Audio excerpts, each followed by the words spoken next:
Konnichiwa, Aniki desu. So, this weekend we have UFC 310 coming up. And based on my background, I think you can infer who I will be rooting for and picking. Well, I'm not going to deny that I'm picking Kai Asakura mostly based upon in-group preference, just like how, Kenny Okoye is always going to have a preference for, Nigerian fighters like Israel Adesanya and Kamaru Usman, or African fighters in general, or, Muslim people are going to have a greater preference for the Dagestanis.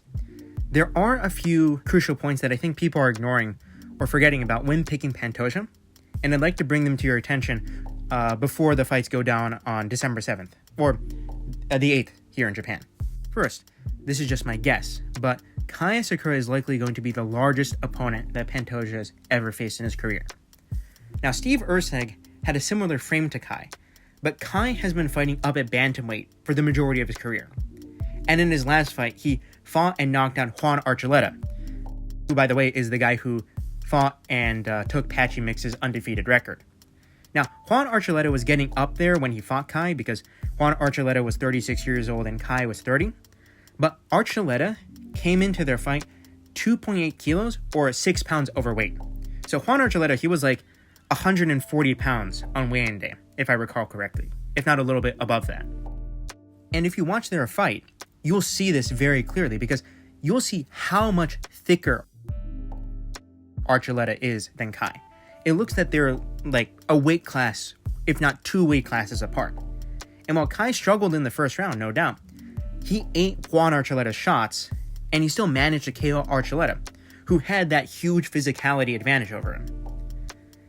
Pantoja, if you ever watch his fights, he's very, very reliant on his strength to get his opponents to the ground. And now he's going to be fighting Kai, a guy who can hang with and KO guys who are basically featherweights. And not only that, Kai is a master of body shots. Kai and his team knows that Pantoja is an iron chin. If anything, Kai is more likely to focus on working the body in positions like the clinch or the pocket, which he is very likely to end up in when Pantoja shoots in. And the clinch is where I think Kai will have a chance at ending the fight. Although Pantoja has an iron chin, he can be hurt badly to the body, as we saw in that sparring video that O'Malley posted. And here it is now. Hey, Shug, feint and then catch him as he's coming back in to close the distance. After you feint, it's that yo-yo drill.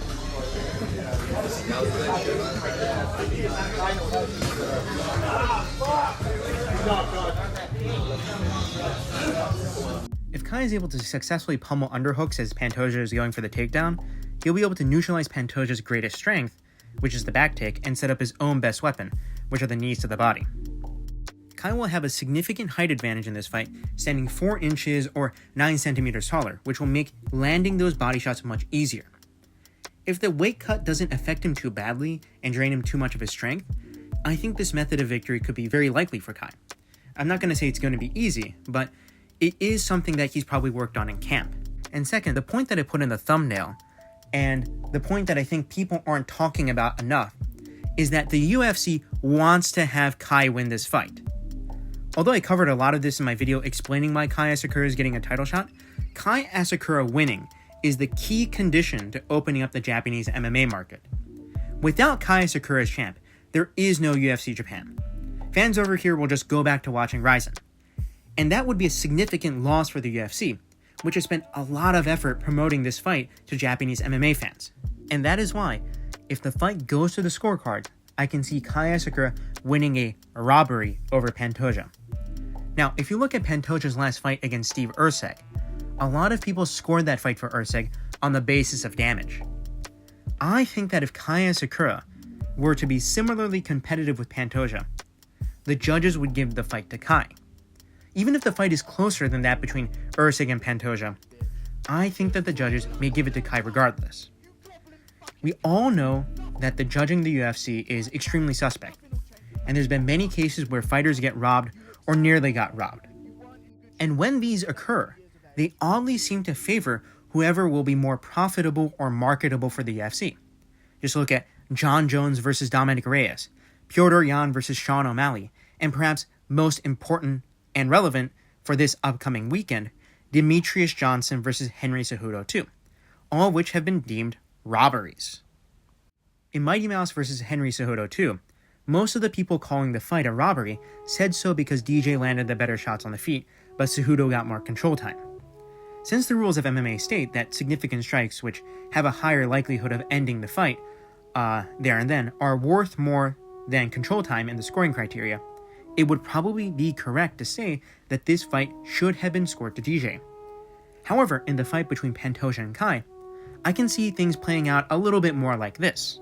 A round starts, and Kai and Pantoja are on the feet. Kai lands a few calf kicks, maybe a right hand or two, and maybe a lead body kick or head kick, which Pantoja blocks. Pantoja is never stunned or wobbled or even cut. Then, Pantoja shoots, gets the takedown, and holds Kai in half guard or a body triangle for 3.5 minutes while landing some decent ground and pound. The round is then scored in favor of Kai because of the few light blows he landed towards the beginning. Although I'm not accusing the judges of being paid off by the UFC or anything, we all know that the judges know what the UFC brass wants, and if there's any leeway on whether a round can be scored one way or another, I think we know how the judges would score them in this particular case. If Pantoja has a fight like the one he had against Usyk, or even the one he had against Moreno, he will likely be at the wrong end of a decision. So Pantoja needs to either finish Kai Asakura, who by the way has never been submitted in his entire career, or win a decision so dominant that there's no way it can be scored to Kai. So yeah, although I don't usually do prediction videos because most of them get awful views, I'll just say that my official prediction for Pantoja versus Asakura is Kai Asakura by a controversial 48-47 decision. Oh, and if Kai wins, he'll lose a rematch with Pantoja, if there is one, because Kai is just fated to lose all of his rematches. So yeah, there's that. This is my gut feeling for the fight, but I think that it'll end in the kind of decision that sparks another debate about the scoring criteria, in which has half of the fanbase crying robbery, and the other half going over the fight in minute detail to justify the decision. Anyways, hope you enjoyed this video. Please like, share, and subscribe if you did. Thanks. Sayonara.